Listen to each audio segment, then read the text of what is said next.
After the incident, I struggled to come to terms with what had happened. I couldn't shake off the guilt of causing someone's death, even if it was unintentional. I sought the help of a therapist who helped me process my feelings and come to terms with the event. Months passed, and I thought that I had moved on from the incident. But then, I started receiving strange and cryptic messages on my phone. They were all from an unknown number, and they all seemed to be related to the man who had followed me. I couldn't understand why someone would be sending me these messages, and I didn't know who to turn to for help. I eventually confided in my therapist, who helped me to understand that the messages were probably from someone who knew the man and wanted to hold me responsible for his death. I was afraid, but I knew I couldn't let this person control me. With the help of my therapist, I went to the police and reported the messages.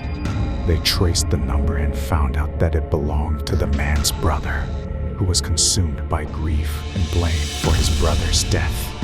He thought that I was responsible for his brother's death and wanted to take revenge. But as the police closed in on the man, it became clear that he had much more sinister plans in mind.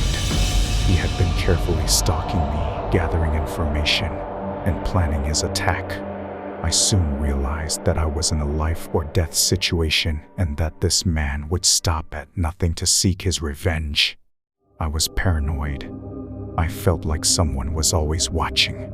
One day, I was expecting a time-sensitive package in the mail that I would have to go get after work.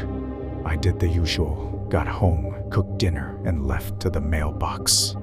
On my way back, I found a letter on my doorstep. The letter said, "I got you." I was about to scream when a hand covered my mouth and an arm choking me. I kicked back as hard as I could, but the man did was stronger than me. He pushed me inside my home and pulled a knife out of his pocket.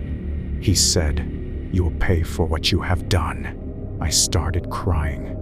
I didn't know what to do. I thought that was my end.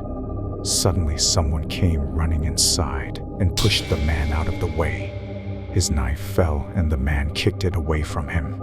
Both started wrestling and punching each other. I immediately called the police. They came quickly and apprehended the crazy man. They took the guy that saved me to the nearest hospital. After that experience, I was never the same. I felt like someone was always watching me. I started asking questions to myself. What if they let the guy out again? What if he had other family members?